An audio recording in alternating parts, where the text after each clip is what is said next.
Si vous n'avez jamais vu de zélotes dans l'évangile, parce que le véritable zélote, ce n'est pas notre frère Serge. Moi, je suis un premier zélote. Que le Seigneur soit loué.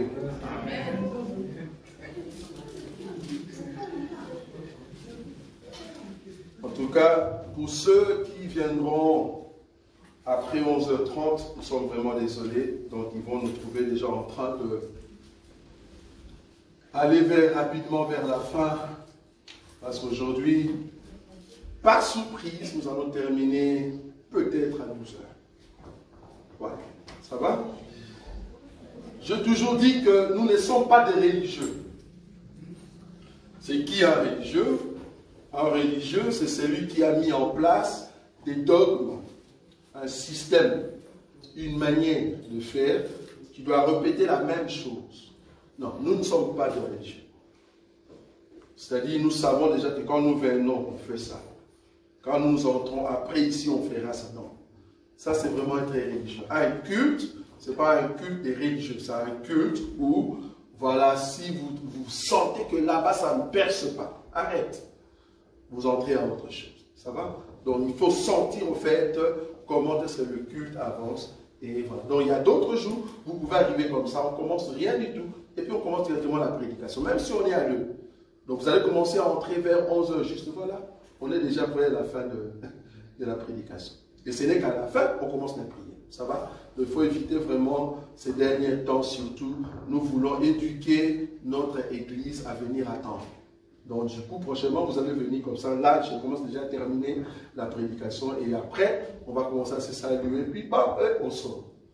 Donc, tu regardes l'heure comme ça, 11h30, et qui te finit. On n'est pas obligé d'arriver jusqu'à 13h.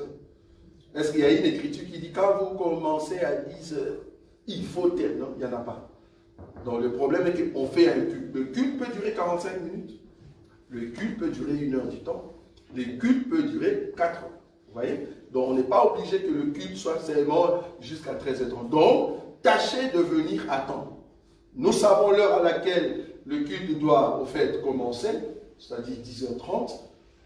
Grand maximum, c'est jusqu'à 13h, 13h30. Mais nous ne sommes pas dit qu'obligatoirement, il faut terminer à 13h30. Non. Obligatoirement, nous commençons à 10h30, oui, mais nous n'allons pas terminer toujours à 13h30. Par exemple, aujourd'hui, vous serez surpris, parce que vous allez rentrer très tôt à la maison. Matthieu chapitre 25. Matthieu chapitre 25. Je prends le premier verset, frère béni. C'est une écriture que nous connaissons. J'entre ici, je commence maintenant à prendre des paraboles, comme on dit, de grandes sentences. J'ai commencé avec des paraboles, comme on dit, des petites paraboles. Là, maintenant, j'entre dans la parabole de prophétique. C'est-à-dire, qui te concerne, toi qui es enfant de Dieu. C'est-à-dire, si tu ne mets pas en pratique ce que nous disons ici, c'est-à-dire, tu n'iras pas au ciel. Maintenant, Jésus donne maintenant des paraboles pour identifier qui doit être au ciel et qui doit rater le ciel. C'est ça maintenant les paraboles que nous allons commencer à toucher. Maintenant, première parabole qui touche ta vie, si réellement tu es un enfant de Dieu, et qui touche aussi la vie de ceux qui sont négligents dans les choses de Dieu. C'est aujourd'hui que je commence là. Donc, Matthieu chapitre 25, frère béni. On commence à partir du premier verset. Je lis au nom de Jésus-Christ. Amen. Alors le royaume des cieux sera semblable à 10 vierges qui, ayant pris leur lampe, allèrent à la rencontre de l'époux. 5 d'entre elles étaient folles, et 5 sages. Les folles, en prenant leur lampe, ne prirent point d'huile avec elles. Mais les sages prirent avec leur lampe, de l'huile dans des vases. Comme l'époux tardait, toutes soupirent et s'endormirent. Au milieu de la nuit, on cria. Voici l'époux, allez à sa rencontre. Alors toutes ces vierges se réveillèrent et préparèrent leur lampe. Les folles dirent aux sages, donnez-nous de votre huile, car nos lampes s'éteignent. Les sages répondirent, non, il n'y en aurait pas assez pour nous et pour vous. Allez plutôt chez ceux qui en vendent et achetez-en pour vous. Pendant qu'elles allèrent en acheter, l'époux arriva. Celles qui étaient prêtes entrèrent avec lui dans la salle des noces et les portes furent fermées. Plus tard, les autres vierges vinrent et dirent, Seigneur, Seigneur, ouvre-nous. Mais il répondit, je vous le dis en vérité, je ne vous connais pas. Veillez donc, puisque vous ne savez ni le jour ni l'heure. Voilà. Matthieu chapitre 22. Matthieu chapitre 22. Bon, je mélange directement. Matthieu chapitre 22 à partir du premier verset. Jésus, prenant la parole, leur parla de nouveau en parabole, et il dit, « Le royaume des cieux est semblable à un roi qui fit des noces pour son fils. Il envoya ses serviteurs appeler ceux qui étaient invités aux noces, mais ils ne voulurent pas venir. Il envoya encore d'autres serviteurs en disant, « Dites aux convives, voici j'ai préparé mon festin, mes bœufs et mes bêtes grasses sont tués, tout est prêt, venez aux noces. » Mais sans inquiéter de l'invitation, ils s'en allèrent, celui-ci à son champ, celui-là à son trafic. Et les autres se saisirent des serviteurs, les outragèrent et les tuèrent. Le roi fut irrité, et il envoya ses troupes, fit périr ses meurtriers et brûla leur ville. Alors il dit à ses serviteurs, « Les noces sont prêtes, mais les conviés n'en étaient pas dignes. Allez donc dans les carrefours et appelez aux noces tous ceux que vous trouverez. » Ses serviteurs allèrent dans les chemins, rassemblèrent tous ceux qu'ils trouvèrent, méchants et bons, et la salle des noces fut pleine de convives. Le roi entra pour voir ceux qui étaient à table.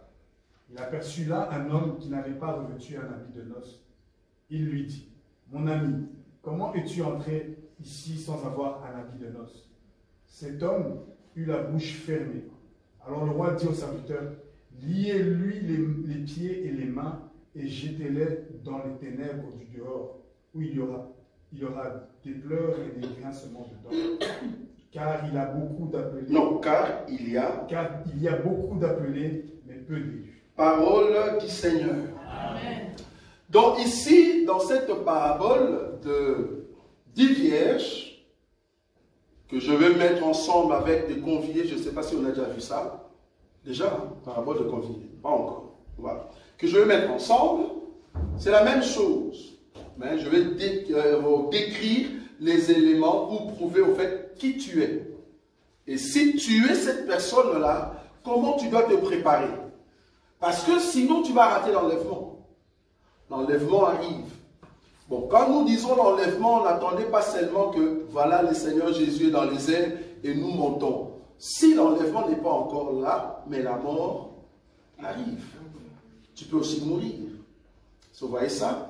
Donc tu dois te préparer à la rencontre de l'époux. Il y a d'autres personnes qui vont rencontrer l'époux après la mort, et il y a d'autres personnes qui vont rencontrer l'époux étant vivant. Mais toutefois, il faut être prêt pour rencontrer le Seigneur. Or, la préparation dépend de ce que tu as fait de la parole de Dieu. Très important. La préparation dépend de ce que tu as fait de l'enseignement que tu écoutes. Quand le Seigneur viendra, la première des questions qui va se poser, est-ce que tu as écouté mon évangile, oui ou non? Pour qu'il n'y ait pas une personne qui va dire, moi je n'ai jamais entendu parler de Dieu. Non, il n'y aura pas d'excuse. Chacun de nous doit rendre compte de ce qu'il a fait de la parole de Dieu. Si tu l'avais refusé, c'est toi. Si tu l'avais accepté, qu'est-ce que tu as fait de cela? Est-ce que tu l'avais mis en pratique, oui ou non? C'est ça la question. Dieu ne te posera pas la question combien de maisons que tu as achetées, combien d'enfants que tu as eu. Non. Parce qu'en réalité, tu n'es pas ce que tu es là. Tu n'es pas la chair, comme on a dit le dimanche. Tu es au fait de l'esprit. Or, Dieu, esprit, viendra chercher des esprits. Vous voyez ça? Il vient chercher des esprits. Il ne vient pas chercher le corps. On n'a pas besoin de ce corps. Les esprits habitent dans des corps. Est-ce que vous voyez ça? Les esprits habitent dans des corps. Et quand le Seigneur viendra, il va faire disparaître nos corps parce qu'il a besoin de voir la qualité des esprits. Qu'est-ce que tu as fait de l'esprit qui est à l'intérieur? Si c'est la chair qui t'a amené dans le péché, alors ton esprit est malheureux. Vous voyez ça? Mais si ta chair a respecté la parole de Dieu, gloire à Dieu, ton esprit est éternellement avec le Seigneur. C'est ce que nous voulons voir. Dans cette parabole de 10 vierges, c'est l'une des clés aussi de nos enseignements. Pourquoi? Parce que nous allons parler sur l'Église. Nous disons toujours l'Église, ce n'est pas le 4 murs. L'Église, ce n'est pas 4 murs. Non. L'église, ce n'est pas au fait les chaises et les hommes qui sont là. Non. L'église, c'est un corps invisible de Jésus. Et dans ces corps, il y a des membres. Maintenant, qu'est-ce que Dieu a fait dans l'éternité? Il a pris le corps qu'on appelle Église, qui est le corps de Jésus. Il l'a broyé. Pourquoi? Parce que ce n'était pas encore mature. Il a broyé et il a pris sous forme de sémence et il a jeté sur la terre. Chacun de nous est venu comme membre. Est-ce que vous voyez ça? Comme graine, comme sémence. Tu es venu comme sémence, tu entres dans la terre. Terre ici, c'est le ventre de ta maman. Ventre au fait de la terre. Et c'est là-bas que tu es entré par relation sexuelle, ton papa et ta maman. Mais toi étant sémence qui vient du ciel, tu entres. Ok, on te donne un corps dans le ventre de ta maman, tu sors, tu commences à grandir. Est-ce que tu vois ça? Tu commences à grandir. Vouloir ou pas, comme en toi, il y a ce qu'on appelle la sémence venue de Dieu. Vouloir ou pas, quand tu vas écouter la parole de ton royaume, tu viendras. Est-ce que vous voyez ça? Amen. Mais ceux qui ne sont pas venus du ciel, ils ne sont pas venus de l'éternité, quand ils écoutent ça, ils disent, bon, c'est la parole. Ils sentent rien. Vous voyez ça? Ils sentent rien du tout. Ils sentent rien du tout. Pourquoi? Parce que la parole ne vient pas de leur royaume. Mais si toi tu es du royaume, vouloir ou pas, cette parole va te toucher. Maintenant, nous voulons voir ceux qui viennent du royaume, comment ils se préparent pour rentrer. Ils sont venus, c'est vrai, mais ils doivent rentrer. Parce que nous sommes des ambassadeurs. Est-ce que vous comprenez cela? Maintenant, je vais montrer ici. Et en même temps dans Matthieu chapitre 22. Il est dit, je commence, Matthieu chapitre 25. Dans le premier verset, on nous dit ceci. Le premier verset, on nous dit, alors le royaume des cieux sera semblable. Quand on dit le royaume des cieux sera, là Jésus nous projette dans les temps. Quel temps? Les temps de la grâce. Parce qu'il faut comprendre que Jésus est venu au temps de la loi. Ça, vous savez, non? Amen. Jésus, quand il est né, jusqu'au jour où il est mort à la croix, c'était toujours la loi. Ce n'est pas encore la nouvelle alliance. Amen. Amen. Est-ce que vous comprenez ce que nous disons? Donc quand quelqu'un te dit la nouvelle alliance commence par Matthieu, il n'a pas vu. Parce que tout ce que Jésus faisait quand il est né, quand il faisait les miracles, ce n'est pas encore la nouvelle alliance. Donc ne dis pas que la nouvelle alliance commence par Matthieu. Non, tu n'as pas compris. La nouvelle alliance commence à la croix. Amen. C'est à la croix. Pourquoi on dit nouvelle alliance? On dit nouvelle alliance parce qu'une alliance est scellée avec du sang. Or, l'ancienne alliance a été scellée avec le sang des animaux. Vous voyez ça? C'est pour cela dans le livre de Matthieu chapitre 22, le maître a dit, mais j'ai tué mes bœufs. C'est ça, non? On va voir ça. Regardez Matthieu chapitre 22. Il dit, le verset 3, il envoya ses serviteurs appeler ceux qui étaient invités aux noces, mais ils ne voulurent pas venir. 4. Il envoya encore d'autres serviteurs en disant, dites aux conviés, voici j'ai préparé mon festin, mes bœufs et mes bêtes grasses sont tuées, tout est prêt, venez au quoi? Aux noces. Les dieux qui tuaient les animaux, cela veut dire les dieux au temps de la loi. Vous voyez ça? Le maître est ici. Les dieux qui tuaient les animaux au temps de la loi. J'ai tué tous mes animaux parce qu'en réalité, l'animal qu'on tue ici pour faire le festin, c'est le Seigneur Jésus. Vous voyez ça? Mais là, il dit, mais mon fils est même tué. Mais venez au festin. Et il dit, non, nous ne venons pas. Au contraire, qu'est-ce qu'ils ont fait? Regardez. Le verset 5. Mais sans s'inquiéter de l'invitation, ils s'en allèrent. Écoutez, celui-ci a son champ, celui-là a son trafic, et les autres se saisirent des serviteurs, les outragèrent et les tuèrent. 3 sortes. À la loi, le prophète et le... Donc on comprend que les gens qui ont refusé la fête ici, dans Matthieu chapitre 22, c'est qui? C'est Israël. Voilà. C'est bien d'être dans une église de gens qui ont compris l'enseignement. Si tu donnes même ça à un pasteur, n'importe quel pasteur, il ne voit pas ce que toi tu vois facilement ici. Donc on comprend que ça c'est Israël. Israël qui avait la loi de Dieu, les prophètes et le psaume. Mais Israël, bien qu'on lui a donné tout ça, il n'est pas venu à la fête. La fête c'est quoi? Mangeons la nourriture que le Seigneur a préparée. Or, la nourriture que le Seigneur a préparée n'est rien d'autre que son fils. Mais Israël ne voulait pas manger cela. Il dit non, Seigneur, c'est un faux prophète. Cette nourriture-là, nous ne voulons pas les manger. Parce que nous avons déjà mangé. Jésus a dit, heureux ceux qui ont faim et soif, car le royaume des cieux est à eux. Est-ce que vous voyez ça? Or, Israël n'avait pas faim. Israël n'avait pas soif. Pourquoi? Parce qu'il avait déjà mangé. Qu'est-ce qu'Israël avait mangé? La loi, le prophète et les psaumes. Maintenant, quand on a fait la fête, il dit, oh, on n'a pas le temps, nous. Nous, on a déjà mangé. Du coup, ils ont raté la fête. Maintenant, il faut nous chercher d'autres personnes. Parce que moi, j'ai préparé la nourriture. Comme Israël ne veut pas, cherche-moi maintenant d'autres personnes. Mais par contre, toi, Israël, parce que tu ne veux pas venir, Dieu a permis qu'on puisse attaquer Israël. Est-ce que vous voyez ça? C'est pour ça qu'ils souffrent jusqu'à aujourd'hui. Bien qu'ils font la guerre à Gaza, je vous dis, très bientôt, ils vont fuir Israël. Vous voyez Tel Aviv? Bon, en tout cas, toi, tu ne seras pas là, moi non plus. Mais ils vont fuir Israël. Pourquoi? Parce que Dieu va permettre que la bête puisse le massacrer terrible. On va les tuer terriblement. Ils vont fuir, comme au temps d'Hitler. Ce n'est pas encore le temps. Bon, je ne sais pas si on va couper cette partie.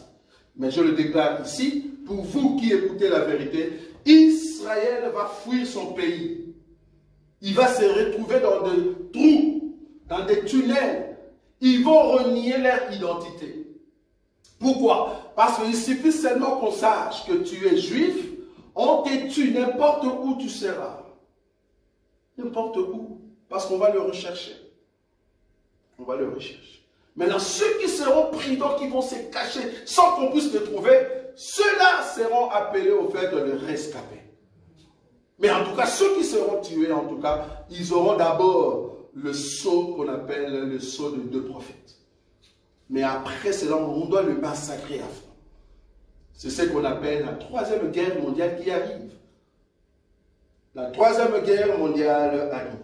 Donc ici, maintenant, comme il n'y a personne, comme il n'y a plus Israël qui devait venir à la fête, mais quand même, j'ai préparé la nourriture. Je ne peux pas jeter la nourriture. Est-ce que vous voyez ça? Je ne peux pas jeter la nourriture. Donc du coup, au lieu de jeter la nourriture, allez me chercher qui? D'autres personnes qui vont manger cette nourriture. Est-ce que vous voyez ça? Il faut me chercher d'autres personnes qui vont manger cette nourriture. Donc là, je comprends que Dieu est contre. Dieu est contre ceux qui jettent la nourriture à la maison. Est-ce que vous voyez ça? Est-ce que vous voyez ça? Amen. Quand tu jettes la nourriture à la maison, tu pêches. C'est pas bon. C'est pas bon de jeter la nourriture. C'est-à-dire, tu as préparé la nourriture, tu mets sur l'assiette et tu n'as pas fini, mais tu jettes. C'est pas bon. C'est-à-dire, tu as mis beaucoup de nourriture sur l'assiette, ou tu as préparé beaucoup, et puis tu te dis, ah, c'est pas bon, je vais jeter. Si tu fais ça souvent, ce n'est pas bon. Cherche d'autres personnes qui ont faim plus que toi. Nous comprenons que tu as déjà mangé, tu n'as pas faim. Mais va dans des pays là où ils ont la faim. Tu vas voir que rien que les sardines, comment ça, c'est succulent dans la bouche. Moi, je me rappelle, à l'époque où on était à l'internat, au Bas Zaïf, je te dis, quand un ami, on lui a amené des sardines, et comme c'était dans le Bas-Congo, on achetait des chikwang. Chikwang un peu chaud. Le sardine, vous l'ouvrez, et on mange avec le poisson salé. Oh là là, excusez-moi. On mange avec le poisson salé. Moi-même, j'ai dit téléphone, mais voilà, moi-même. Bon, tu peux donner à moi. Donc, on mangeait maintenant, au fait, ces sardines, avec les poissons salés. Mais comment? Avec le piment cru. C'est vrai ça. On a appris ça. Chikwang, sardines, poisson salé sec qu'on n'a pas préparé, piment cru. Mais je vous dis, il y avait un goût terrible. Et on aimait beaucoup. Bon, des fois ici en Europe, bien qu'on a mangé le poulet, les McDo, il y a toujours ce goût-là qui revient. Et deux fois, j'achète quand même les salades. Quand les enfants goûtent, ça me dit, mais c'est quoi ça? Il n'y a rien du tout ici. Il n'y a même pas de vitamines. Vous savez qu'il n'y a même pas de vitamines. Donc, une nourriture qui ne donne pas de vitamines. Mais regarde comment les gens mangent avec appétit. Pourquoi? On était des affamés. On avait faim. C'est la faim qui fait ça. Parce que ici, tu as besoin de manger. Mais prends McDo, Quick. On te donne le beefsteak. Tu vois? Il y a des mayonnaises. Il y a de salade. Donc, tout ce que tu manges là-bas, il y a des vitamines. Mais nous, tout ce qu'on mangeait, il y a quoi? Il n'y avait rien du tout. Rien. Poisson salé, il y avait seulement les sels. On a un problème de santé aussi. Il y avait l'huile de sardine. Ça donne la maladie. Chicois, on l'enfoie. Donc, il y a l'amidon. Donc, on mettait des maladies à l'intérieur. Bon, à l'époque, quand on mangeait comme ça, on avait un slogan de foi. On disait, l'homme noir ne meurt pas avec les microbes. Tu vois, c'était un peu la foi. L'homme noir ne peut pas mourir avec des microbes. C'est faux. Il meurt sans blague avec le microbe. Tout ça, c'est parce qu'on était affamés, frère. Quand tu as faim, la Bible dit, je crois qu'il y a une écriture qui dit, c'est lui qui a faim, la nourriture devient succulente, mais c'est lui qui ne veut pas, qui n'a pas faim, même le miel devient quelque chose de nul. Bon, ça se trouve, je crois dans le livre des Proverbes. C'est-à-dire, c'est lui qui a faim, il a besoin de manger, même une nourriture que toi tu jettes. C'est pour dire, quand toi tu jettes la nourriture à la maison, il y a un peuple quelque part qui a faim. Au lieu d'acheter une grande quantité de nourriture et jeter, c'est mieux de préparer peu. C'est mieux de préparer peu que de préparer beaucoup et de jeter. C'est pas bon. Même dans votre conscience, ça passe pas. Ça fait trop mal. Parce que je me dis, si moi j'étais parmi les enfants qui souffrent au Pakistan, ou soit à Gaza, les enfants qui souffrent en Afrique, et que vous jetez la nourriture, quelque part c'est pas bon. Donc ici, dans cette écriture, nous voyons que cet homme ne voulait pas jeter la nourriture. Parce qu'en réalité, ceux qui devaient manger cette nourriture ne sont pas venus. Mais il fallait jeter. Il dit non, non, non, non. Ne jette pas. Qu'est-ce qu'on va faire? Regardez l'écriture. Le verset 8. Alors il dit, Matthieu chapitre 22, le verset 8. Alors il dit à ses serviteurs, les noces sont prêtes, mais les conviés n'en étaient pas dignes. Allez donc dans les carrefours et appelez aux noces tous ceux que vous trouverez. J'aime beaucoup ces termes. Tous ceux que vous trouverez. Ici maintenant nous entrons dans le domaine de la grâce. Dans le domaine de la grâce, on ne regarde pas une personne parce que c'est une personne considérée. Dans le domaine de la grâce, on ne considère pas son ami parce que ton ami t'avait donné quelque chose. Si tu veux faire grâce à une personne, ne regarde pas le bien qu'il t'a fait. Non, on s'en fout. Tout ce que vous trouverez, c'est-à-dire, même si c'était un méchant, mais le fait que tu l'as trouvé au carrefour, amène-le. Vous voyez ça? Le problème, c'est de venir. Le problème, ce n'est pas ce que tu étais. Parce que ce que tu étais, c'était dans le passé. Ce que tu étais, c'était dans le passé. Dans le présent, Dieu voit autre chose. Je me dire à une personne, ton présent, ce n'est pas ton passé. Ton passé, c'est vrai, tu étais faible, c'est normal. Le passé, c'est vrai, tu étais accablé, c'est normal. Mais Dieu travaille toujours avec nous dans le présent pour t'amener dans le futur. Amen. Si ce que tu avais fait, c'était jeudi, comprends que c'est déjà le passé. Amen. Si Dieu t'amène dans les dimanches, c'est parce qu'il veut que tu puisses te ressaisir dans le présent et aller vers le futur. Ce n'est pas que tu puisses regarder le passé. Le passé va te dire, arrête, toi continue à me regarder. Mais le futur va te dire, approche. Est-ce que vous voyez la différence? Amen. Le présent est là pour t'aider à aller de l'avant et non pas pour réguler. Parce que normalement, le présent n'existe pas. Ça, vous savez, selon les histoires. Le présent n'existe pas. Le présent, c'est un point. Ce n'est pas une ligne ou une droite. Le présent s'appelle un point. Parce qu'en réalité, depuis que j'ai commencé à prêcher, j'ai commencé dans le passé, là je suis dans le présent. Est-ce que vous voyez ça? Est-ce que vous avez vu ou pas? J'ai commencé à quelle heure? C'était 11h quelque chose, non? Là, il est maintenant 11h37. Donc, j'avais commencé dans le passé, je continue dans le présent. Dans le présent, c'est une seconde. Et pour aller dans le futur, je vais aller jusqu'à 12h. Est-ce que vous voyez le futur? Donc, le présent, c'est juste une seconde. Donc, c'est juste un point. Maintenant, tu ne peux pas t'arrêter dans le présent pour commencer à regarder ton arrière. Non. Sinon, tu n'avances pas. Pour avancer, mets-toi dans le présent et regarde le futur. C'est comme ça que tu fais le pas. Vous avez vu ça. Ton passé est passé. Donc, il faut regarder plutôt dans le futur. Donc ici, le verset 9. Allez donc dans les carrefours et appelez au nom tous ceux que vous trouverez. Ça, c'est le temps de la grâce. Et il continue, il dit, ses serviteurs allèrent dans le chemin, rassemblaient tous ceux qu'ils trouvaient. Écoutez, méchants et bons. Méchants et bons. Je répète, le Seigneur, pour nous appeler à la fête, nous étions des méchants et bons. Les bons, c'est qui? Les méchants, c'est... Va poser ça à un pasteur. Va poser ça à un pasteur. Pasteur, excusez, pasteur, toi, tu es quoi? Archibishop? Waouh, donc tu connais tout. Excusez, on a dit ici, 10. Ses serviteurs allaient dans les chemins, rassemblaient tous ceux qu'ils trouvaient, méchants et bons. Et la salle des noces fut pleine de convives.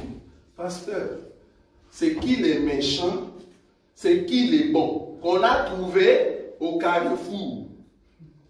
On n'a pas trouvé parmi les conviés qui avaient refusé. On a trouvé au carrefour. Ils se sont retrouvés au carrefour. Qui est alors méchant? Qui est bon? Heureusement que nous sommes dans l'évangile de Christ. Vous voyez ça? Si tu n'es pas dans l'évangile de Christ, tu ne vois pas. Les méchants en Israël étaient considérés tous ceux qui n'ont pas la loi de Dieu. Tous ceux qui n'ont pas la loi de Dieu étaient considérés comme étant méchants, parce que tu ne connais pas Dieu. Les bons, c'était qui? Les bons, c'était tous ceux qui sont sortis d'Israël. Maintenant, qui sont les bons qui sont là, mais qui n'étaient pas parmi les convives? Vous voyez ça? Les bons ici, qui n'étaient pas parmi les convives, qui ont accepté de venir à la fête, ce sont les Pierre, Amen, les Jacques. Vous voyez? C'est au fait ce qu'on appelle prémisse de l'Église. L'Église a commencé non pas avec des Africains. L'Église a commencé avec des Juifs. Les saluts viennent des Juifs. C'est ça les bons. Vous voyez ça? Les bons, c'est d'abord comment on dit, les squelettes. Voilà, c'est ça le terme. Les squelettes de l'Église, c'est d'abord le Juif. C'est pour cela, lors de la Pentecôte, les squelettes, c'était d'abord le Juif. Ils viennent tous de la Judée. Il n'y a personne qui venait de l'Afrique là-bas. Les 120, les hommes et les femmes, c'était des Juifs. C'est ça les bons. Pourquoi Juifs? Parce qu'ils ont la loi de Moïse, ils ont les psaumes, ils ont aussi les prophètes. Ils ont écouté les prophètes. Ce sont eux qui ont accepté la fête, à part les convives. Parce que les autres convives, ils ont écouté Moïse, ils ont refusé. Ça, c'est la loi de Moïse, ou les sacerdoces mosaïques, ou les pharisiens, et les scribes qui ont refusé. Mais par contre, à part eux, il y a eu de Jacques, il y a eu de Pierre, il y a eu de Jean, de Barthélemy, il y a eu de Zélote. Vous voyez ça? Il y a eu des Zélotes, un homme serré dans les choses de Dieu. Voilà. Ces gens-là, ce sont eux les bons. Maintenant, les méchants, c'est qui? C'est moi en fait. C'est nous, les méchants. Les hommes qui n'avaient pas la loi de Dieu, nous étions sauvages. Romains, chapitre, nous allons prendre ça. Nous étions sauvages. J'aime beaucoup cette écriture. On nous a greffés. Écoutez. Alors, je prends Romains chapitre 11, frère béni. On commence à partir du verset 5, on descend. Allez-y. De même aussi, dans le temps présent, il y a un reste. Selon l'élection de la grâce. Selon l'élection de la... Le reste ici, c'est ça les bons. Nous allons le voir. Donc, même dans ces temps ici, quand Paul parlait, il y a un reste. Le reste est là selon l'élection de la grâce. Pas de l'éternité, de la grâce. Selon l'élection de la grâce, il y a aussi un bon. Continue maintenant. Or, si c'est par grâce, ce n'est plus par les œuvres. Autrement, la grâce n'est plus une grâce. Et si c'est par les œuvres, ce n'est plus une grâce. Autrement, l'œuvre n'est plus une œuvre. Quoi donc? Ce qu'Israël cherche, il ne l'a pas obtenu, mais l'élection l'a obtenu, tandis que les autres ont été endurcis. Selon qu'il est écrit, Dieu leur a donné un esprit d'assoupissement, des yeux pour ne point voir et des oreilles pour ne point entendre. Jusqu'à ce jour, et David dit, que leur table soit pour eux un piège, un filet, une occasion de chute et une rétribution. Que leurs yeux soient obscurcis pour ne point voir, et tiens leurs dons continuellement courbés. Je dis donc, est-ce pour tomber qu'ils ont bronché? Loin de là. Mais pour leur chute, le salut est devenu accessible aux païens, afin qu'ils fussent excités à la jalousie. Or, si leur chute a été la richesse du monde, et leur amoindrissement la richesse des païens, combien plus en sera-t-il ainsi quand ils se convertiront tous? Verset 12, on répète ça. Or, si leur chute a été la richesse du monde, donc leur chute a permis que nous soyons riches. Vous voyez ça? La chute d'Israël a permis que nous, les païens, nous soyons riches. Vous avez vu ça? Oui, continue. Et leur amoindrissement. Or, si leur chute a été la richesse du monde et leur amoindrissement la richesse des païens, combien plus en sera-t-il ainsi quand ils se convertiront tous? Saute, prends le verset 15.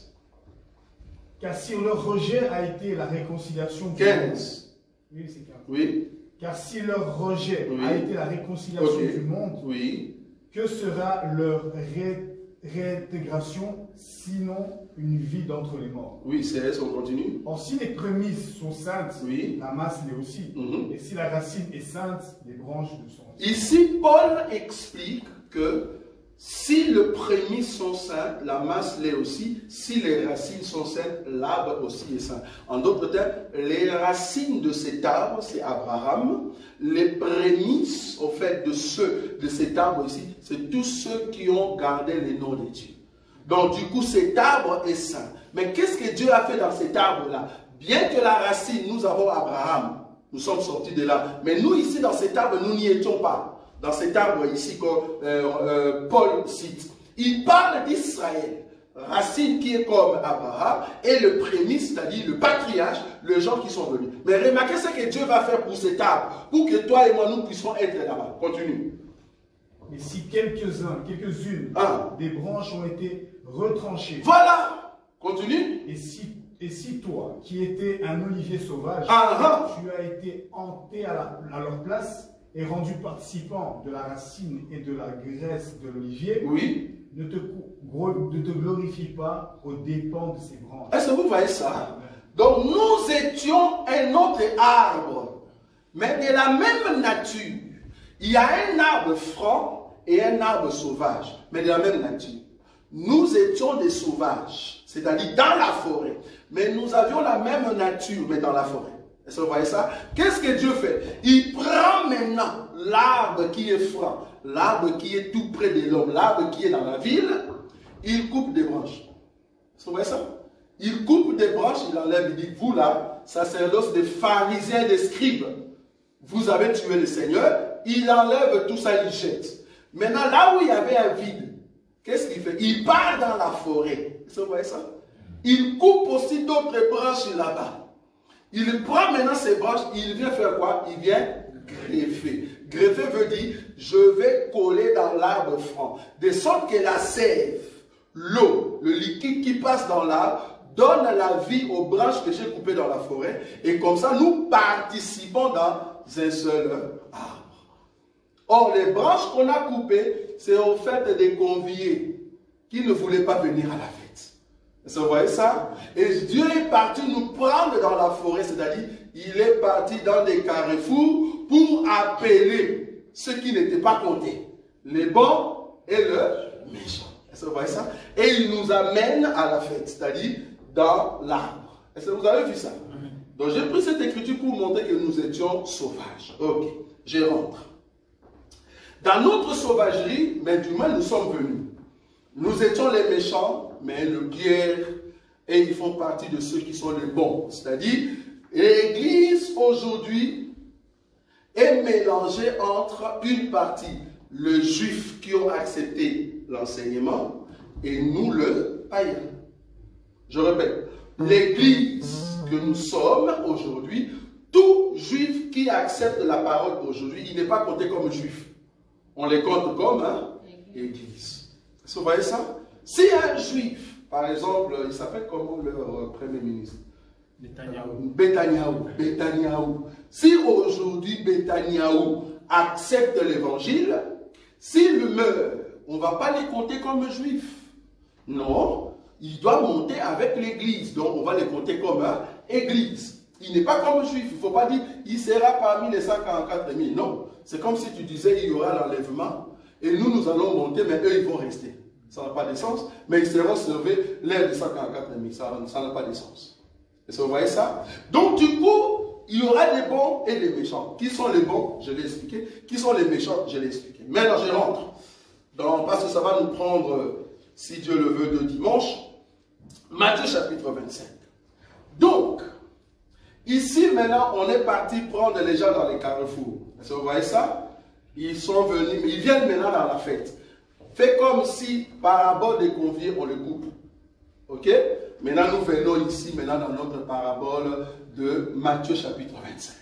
Maintenant, alors le royaume des cieux sera semblable à 10 vierges qui, ayant pris leurs lampes, allaient à la rencontre de l'époux. Ou en d'autres termes, ayant pris les messages, ils ont écouté les messages, ils viennent maintenant à la fête des noces. Est-ce que vous comprenez ça? Ils viennent maintenant à la fête des noces. Parce qu'elle s'est trouvée dans des carrefours. Maintenant, je vais donner dans la révélation ces carrefours-là, c'est quoi? Tu vois les carrefours qu'on a parlé dans 22. Maintenant, je vais te donner dans la révélation. C'est où se trouvent ces carrefours? Il ne faut pas dire que c'est les carrefours de Clémenceau. Nous, dans notre évangile, nous savons ces carrefours-là. Or, qui dit carrefour, c'est là où il y a des bons et de méchants. Or, là où il y a des bons et des méchants, c'était à la croix. C'est à la croix que nous avons vu le bon et le méchant. Le sacerdoce mosaïque et les gens et les pierres. Vous voyez ça? Donc il y avait les pierres et les gens et les maris qui étaient des bons. Mais il y avait aussi les pharisiens, tout ça qui était là, et les romains. Oh, les romains sont des méchants. Vous voyez ça? C'est là-bas les carrefours. Donc les carrefours, bibliquement parlant, dans la révélation, veut dire le parvis. Est-ce que vous voyez ça? Le carrefour veut dire le parvis. En d'autres termes, là où on a tué l'animal. C'est là-bas.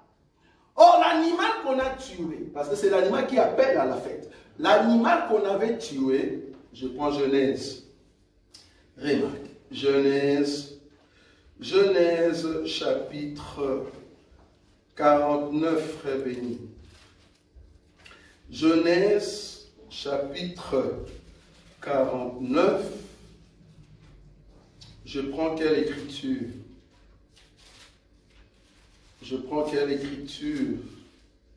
Genèse 49. Prends-moi à partir du verset 8. Je lis au nom de Jésus-Christ. Amen. Judas, tu recevras les hommages de tes frères. Ta main sera sur la nuque de tes ennemis. Les fils de ton père se prosterneront devant toi. 9. Judas est un jeune lion. Tu reviens du carnage.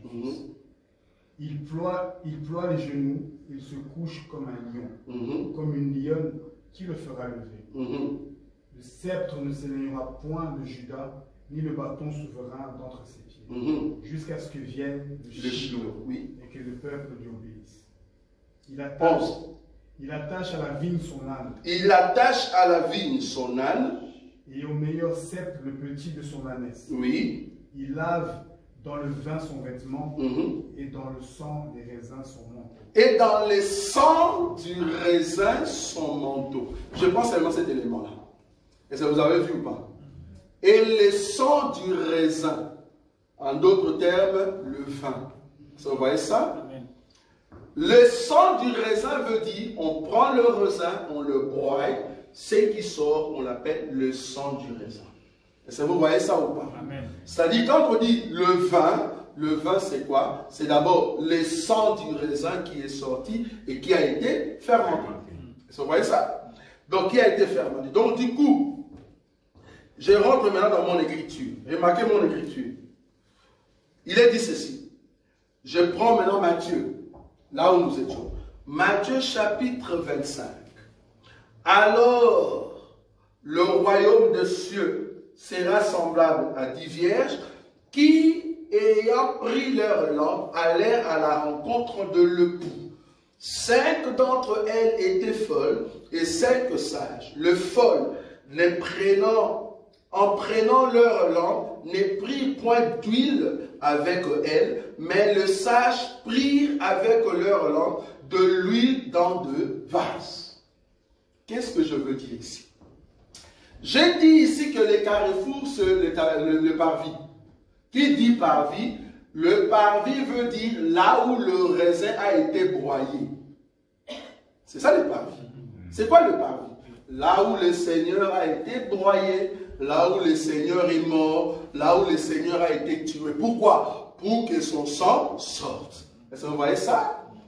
Or, ici, pour avoir l'huile, il faut prendre l'olive et les broyer. Est-ce que vous voyez ça? Pour que le sang de l'olive sorte. Et ce sang, en recevant la chaleur, devient l'huile. Vous savez comment on fait l'huile d'olive? Ça, vous savez, non? Comment on fait l'huile d'olive? Il faut broyer. Et en broyant plus la chaleur, c'est là-bas que cet eau, ces jus, il y a à l'intérieur de l'huile, il y a l'eau qui disparaît et ça reste de l'huile. Ça, vous savez, non? Voilà. Maintenant, les femmes ici, on a dit qu'avant de venir pour aller à la rencontre, elles ont déjà pris l'huile. Mais où est-ce qu'elles ont pris cette huile? Elles ont pris cette huile, c'était au parvis. Parce que c'était au parvis que l'huile descendait. Est-ce que vous voyez ça? L'huile descendait comme le sang de l'olive. Elles ont pris cela et avec le jour de la Pentecôte, est-ce que vous voyez ça? Avec le jour de la Pentecôte, quand la chaleur est venue, c'est là-bas que l'huile est restée dans leur lampe. Elles sont devenues des lampes. Parce qu'on a dit ici, elles prirent des lampes. En réalité, la lampe à question, c'était ces femmes-là. Je répète, c'est le micro qui fait ça. Je répète.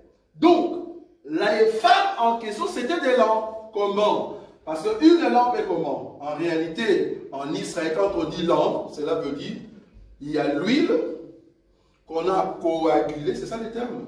Qu'on a coagulée, mais à l'intérieur de l'huile, on a mis une mèche.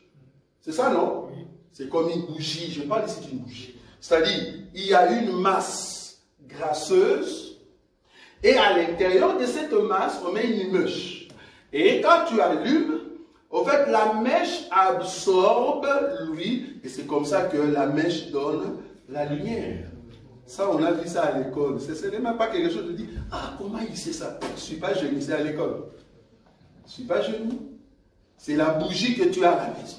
La bougie veut dire une masse grasseuse tout autour, et on a mis la mèche. Quand tu allumes, la lumière, au fait, absorbe l'huile, et c'est comme ça qu'il y a la lumière qui reste, la flamme qui reste comme ça, et c'est allumé. C'est ce qui est arrivé à Actes chapitre 2. On peut lire ça. Actes chapitre 2, à partir du premier verset. Regardez comment est-ce que Pierre est devenu une bougie. Le jour de la Pentecôte, ils étaient tous ensemble dans le même lieu. Oui. Tout à coup, il vint du ciel un bruit comme celui d'un vent. Écoutez bien, tout à coup, il vint un bruit, oui. Celui d'un vent impétueux. Oui. Il remplit toute la maison et ils étaient assis. Oui. Dans des langues semblables à des langues de feu. Des langues semblables à des langues de feu, fait quoi? Leurs apparurent. Oui. Séparées les unes des autres. Oui. Ils s'opposèrent sur chacun d'eux. Se posèrent sur chacun d'eux. Oui. Ils furent tous remplis du Saint-Esprit. Oui. Et se mirent à parler en d'autres langues. Ok. Selon que l'Esprit leur donnait de s'exprimer. Merci beaucoup. Donc ici, on voit que ce jour-là, qu'est-ce qui s'est passé? Jésus a prêché pendant 3 ans. En d'autres termes, Jésus a ramené la masse grasseuse. Pierre n'était qu'une mèche. Toi et moi, nous étions que de mèches. Parce que si on met de feu sur le mèche, 3 minutes c'est beaucoup. Ça va disparaître. Dieu a dit non, non, si je laisse mon peuple être seulement de mèche, ce n'est pas bon. Je vais d'abord amener l'enseignement. Est-ce que tu vois ça? La masse tout autour de bougie, c'est ça qu'on appelle l'enseignement, l'huile. Mais l'huile coagulée, l'huile concentrée, tout autour de ta vie, comme une haie, comme une protection. Est-ce que tu vois ça? Mais toi, tu es le fil blanc qui est dans la bougie.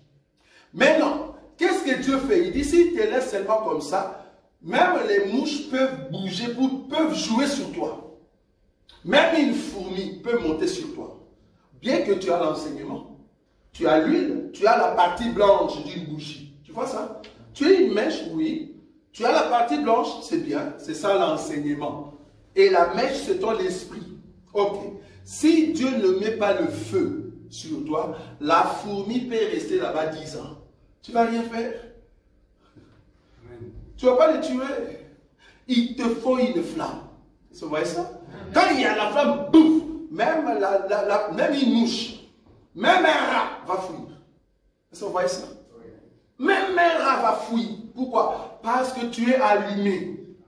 Un enseignement qui ne devient pas une puissance dans ta vie. Tu vas rester comme ça, les diables vont jouer sur toi. Les diables vont jouer sur toi. C'est parce que l'enseignement n'a pas une vie. Tu ne mets pas en pratique. Ça va rester seulement une masse gracieuse sur toi. Mais il faut que Dieu allume. Est-ce que vous voyez ça? C'est ce que Pierre était devenu. Une langue de feu sur la tête. Une bougie. Est-ce que vous voyez ça? C'est ça, au fait, le 10 vierges. Elles sont devenues de bougies, comme une langue, qui vont maintenant à la rencontre de l'époux. Mais il y avait d'autres, la quantité de la masse gracieuse n'était pas considérable.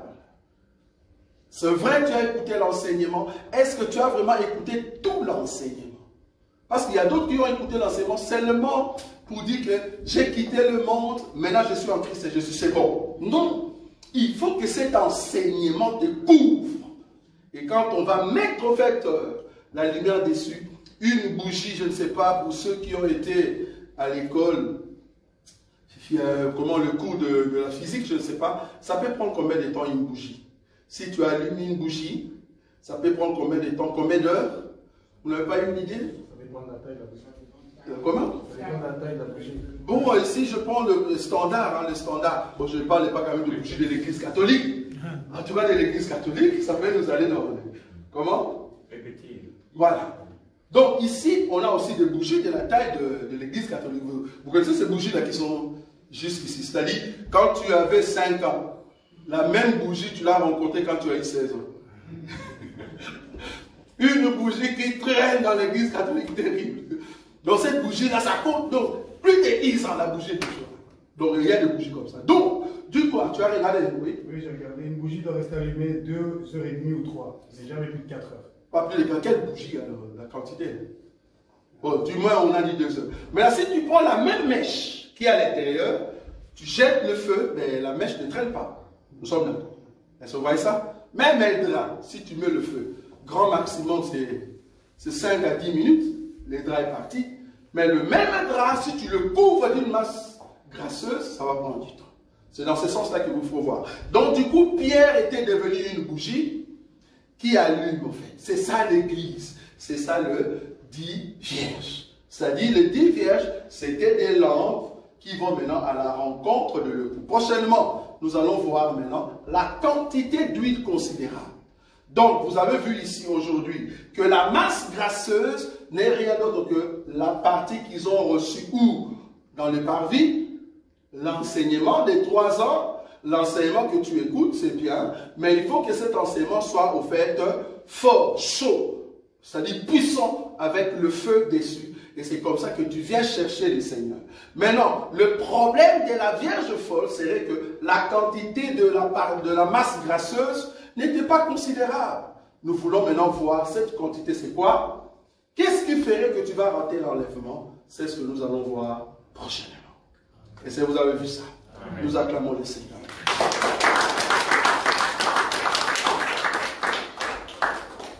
Nous allons nous mettre debout et nous allons prier. Tu vas prier pour toi-même.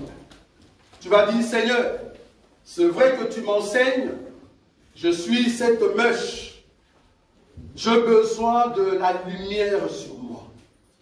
Car comme je dis ici, si tu n'as pas de lumière sur toi, la fourmi peut jouer de toi bien. Je parle bien de la fourmi. La fourmi peut jouer de toi, des petits démons. Un petit sorcier peut te tourmenter. Pourquoi? Parce que tu n'as pas le feu sur toi. Une mouche peut monter sur toi, tu ne vas rien faire. Parce que tu n'as pas de feu. À combien plus fort d'un rat? Il y a le problème qui nous arrive. Si nous ne savons pas surmonter cela, on faut se demander, est-ce que j'ai le feu sur moi? C'est vrai que j'ai l'enseignement. J'écoute l'enseignement. Est-ce que l'enseignement en soi est un feu sur moi? Est-ce que c'est une masse gracieuse tout autour de moi? Si je n'ai pas le feu, que faire pour avoir ce feu? C'est au fait de demeurer dans la prière et mettre en pratique la parole de Dieu. Celui qui met en pratique la parole de Dieu, le diable n'a pas le pouvoir. C'est lui qui met en pratique la parole de Dieu. Les démons n'ont pas le pouvoir sur toi. Ils ne peuvent pas te toucher. Parce qu'ils savent que tu connais la loi de Dieu. Mais si tu ne mets pas en pratique la parole de Dieu, même un petit sorcier peut comprendre que tu es rien, tu es vide. Et quand on te voit, on sait que tu n'es rien. Tu as l'enseignement, c'est vrai. Même les diables écoutent aussi l'enseignement. Mais mettre en pratique et vivre la prière, ça le diable ne peut pas. Ça le diable ne peut pas. C'est ça qui fait la différence entre toi et ceux qui ne sont pas avec Dieu. Toi, en réalité, quand tu écoutes la parole, tu le mets en pratique et tu pries Dieu pour que cette parole change ta vie. Là où tu es, tu vas prier. Tu vas dire, Seigneur, mets le feu sur moi, afin que je puisse briller et être la lumière du monde. Commence à prier. Commence à prier. Nazakomata ngai, nga nazakomata.